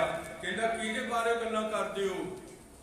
ਉਹਨਾਂ ਨੇ ਕਿਹਾ ਜੀ ਯਿਸੂ ਦੇ ਬਾਰੇ ਗੱਲਾਂ ਕਰਦੇ ਆ, ਜਿਹੜਾ ਮਹਾਨ ਸੀ ਔਰ ਸ਼ਕਤੀ ਵਿੱਚ ਬਹੁਤ ਸ਼ਕਤੀਮਾਨ ਸੀ ਔਰ ਬਹੁਤ ਕੰਮ ਉਹਦੇ ਜਰੀਏ ਹੋਏ। ਅਸੀਂ ਉਹਦੇ ਬਾਰੇ ਗੱਲਾਂ ਕਰ ਰਹੇ ਹਾਂ। ਤੇ ਉਹ ਕਹਿੰਦਾ ਵਿਸ਼ਵਾਸ ਵਿੱਚ ਢਿੱਲਿਓ। ਕਈ ਲੋਕ ਵਿਸ਼ਵਾਸ ਵਿੱਚ ਢਿੱਲੇ ਨੇ, ਹਾਲੇਲੂਇਆ, ਵਿਸ਼ਵਾਸ ਵਿੱਚ ਮਜ਼ਬੂਤ ਨੇਗੇ। ਜਦੋਂ ਚੇਲਿਆਂ ਨੂੰ ਯਿਸੂ ਮਸੀਹ ਮਿਲਿਆ ਤੇ ਉਹਨਾਂ ਨੂੰ ਕਿਹਾ ਵਿਸ਼ਵਾਸ ਵਿੱਚ ਢਿੱਲਿਓ। ਕੀ ਤੁਹਾਨੂੰ ਇਹ ਨਹੀਂ ਪਤਾ ਕਿ ਜੋ ਕੁਝ ਲਿਖਤਾਂ ਕਹਿੰਦੀਆਂ ਨੇ ਉਹ ਉਸੇ ਤਰ੍ਹਾਂ ਹੋਣਾ ਬੜਾ ਜ਼ਰੂਰੀ ਸੀ। ਉਹਦਾ ਜੀ ਉੱਠਣਾ ਬੜਾ ਜ਼ਰੂਰੀ ਸੀ। ਫਿਰ ਉਹ ਕਹਿਣ ਲੱਗੇ ਹਾਂਜੀ ਹਾਂਜੀ ਸਾਨੂੰ ਬੀਬੀਆਂ ਭੈਣਾਂ ਨੇ ਵੀ ਦੱਸਿਆ ਹੈ ਵੀ ਉਹ ਮੁਰਦਿਆਂ ਦੇ ਵਿੱਚੋਂ ਜੀ ਉੱਠਿਆ ਹੈ। ਨਾਲ ਹੀ ਆ ਯਿਸੂ ਪਰਦੇਸ ਨਹੀਂ ਰਿਹਾ। ਯਿਸੂ ਨਾਲ ਹੈ ਪਰ ਦੇਸ ਨਹੀਂ ਰਿਹਾ। ਨਾਲ ਹੀ ਹੈ ਪਰ ਦੇਸ ਨਹੀਂ ਰਿਹਾ। ਕਿਉਂ? ਉਹਨਾਂ ਦੇ ਨੇਤਰ ਬੰਦ ਹੋਏ ਨੇ, ਉਹਨਾਂ ਦੀਆਂ ਅੱਖਾਂ ਬੰਦ ਹੋਈਆਂ ਨੇ। ਉਹ ਉਸ ਤਰ੍ਹਾਂ ਵੇਖ ਰਹੇ ਨੇ ਉਹਨੂੰ ਨਾਲ। ਇਹ ਕਿਸ ਤਰ੍ਹਾਂ ਉਹਨਾਂ ਦੇ ਨੇਤਰ ਬੰਦ ਹੋ ਗਏ? ਜਿਸ ਤਰ੍ਹਾਂ ਯਹੂਦੀਆਂ ਦੇ ਨੇਤਰ ਬੰਦ ਸੀ। ਉਹ ਉਹਨਾਂ ਦੇ ਵਿੱਚ ਕੰਮ ਕਰਦਾ ਸੀ ਪਰ ਉਹਦੇ ਉੱਤੇ ਵਿਸ਼ਵਾਸ ਨਹੀਂ ਸੀ ਕਰਦੇ। ਪਰ ਇਹ ਵਿਸ਼ਵਾਸੀ ਸੀ। ਇਹਨਾਂ ਦੀਆਂ ਅੱਖਾਂ ਥੋੜੇ ਚਿਰ ਲਈ ਬੰਦ ਕਰਕੇ ਰੱਖੀਆਂ ਜਦ ਤੱਕ ਅਮਾਉਸ ਪਿੰਡ ਨੇੜੇ ਨਹੀਂ ਆਇਆ। ਜਦੋਂ ਪਿੰਡ ਨੇੜੇ ਆਇਆ ਤੇ ਉਹਨੇ ਆਖਿਆ ਚੰਗਾ ਫਿਰ ਮੈਂ ਹੁਣ ਚੱਲਦਾ। ਤੇ ਉਹ ਕਹਿੰਦੇ ਨਹੀਂ ਰੁਕੋ, ਹੁਣ ਸ਼ਾਮ ਪਈ ਹੋਈ ਆ, ਤੁਸੀਂ ਰੋਟੀ ਖਾ ਕੇ ਜਾਓ। ਔਰ ਉਹਨਾਂ ਦੇ ਨਾਲ ਘਰ ਵੱਲ ਨੂੰ ਮੋੜ ਪਿਆ। ਔਰ ਜਦੋਂ ਰੋਟੀ ਰੱਖੀ ਗਈ ਤੇ ਉਹਨੇ ਹਰ ਰੋਜ਼ ਦੀ ਤਰ੍ਹਾਂ ਰੋਟੀ ਤੋੜੀ ਤੇ ਬਰਕਤ ਦਿੱਤੀ ਔਰ ਉਹਨਾਂ ਦੀਆਂ ਅੱਖਾਂ ਖੁੱਲ ਗਈਆਂ। ਤੇ ਉਹਨਾਂ ਆਖਿਆ ਇਹ ਕੌਣ ਸੀ? ਇਹ ਯਿਸੂ ਮਸੀਹ ਹੈ। ਇਸ ਕਰਕੇ ਮੇਰੇ ਅਜੀਜ਼ੋ ਅਸੀਂ ਅਣਡਿੱਠ ਵਸਤਾਂ ਨੂੰ ਵਿਸ਼ਵਾਸ ਦੀਆਂ ਅੱਖਾਂ ਦੇ ਨਾਲ ਵੇਖ ਰਹੇ ਹਾਂ। ਔਰ ਅੱਜ ਕਈ ਲੋਕ ਤੁਹਾਨੂੰ ਆਖਣਗੇ ਦੱਸੋ ਯਿਸੂ ਕਿੱਥੇ ਹੈ? ਕਿ ਉਹਨਾਂ ਨੂੰ ਤੁਸੀਂ ਗਵਾਹੀ ਦੇ ਸਕਦੇ ਹੋ ਭਈ ਖੜੱਪਾ ਸੱਪ ਮੇਰੇ ਪੈਰਾਂ ਵਿੱਚ ਰਿਹਾ ਪਰ ਉਹ ਮੈਨੂੰ ਲੜ ਨਹੀਂ ਸਕਿਆ। ਤੁਸੀਂ ਗਵਾਹੀ ਦੇ ਸਕਦੇ ਹੋ ਕਿਉਂਕਿ ਉਹਦੇ ਗਵਾਹ ਜਿਹੜੇ ਨੇ ਉਹ ਉਹਦੇ ਕੰਮਾਂ ਦੇ ਸਬੂਤ ਦਿੰਦੇ ਨੇ ਭਈ ਖੁਦਾ ਨੇ ਸਾਡੇ ਨਾਲ ਕਿਹੜੇ ਕੰਮ ਕੀਤੇ ਨੇ। ਪ੍ਰਭੂ ਤੁਹਾਨੂੰ ਢੇਰ ਸਾਰੀ ਬਰਕਤ ਦੇਵੇ। ਆਓ ਅਸੀਂ ਅੱਖਾਂ ਨੂੰ ਬੰਦ ਕਰਨਾ ਹੈ।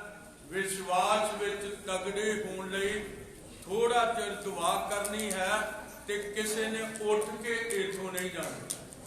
ਕੋਈ ਇਥੋਂ ਉੱਠ ਕੇ ਨਹੀਂ ਜਾਏਗਾ।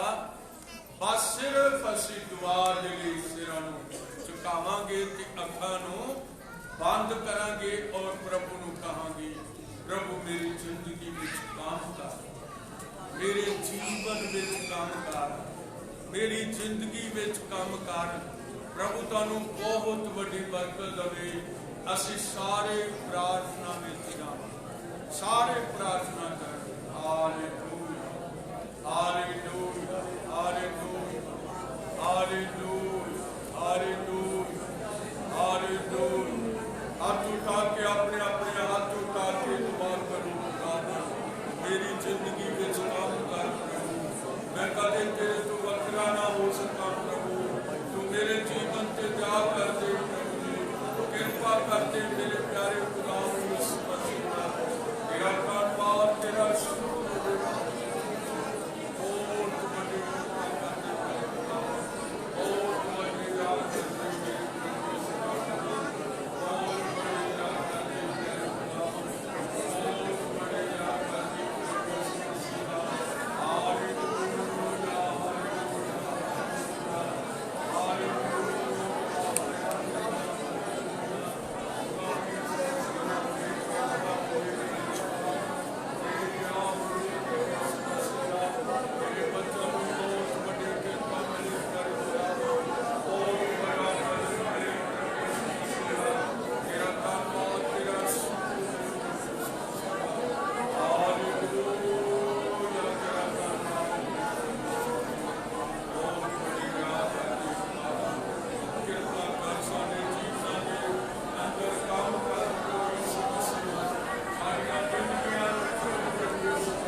ਯਿਸੂ ਮਸੀਹ ਦੇ ਨਾਮ ਵਿੱਚ ਮੰਗਦੇ ਹਾਂ।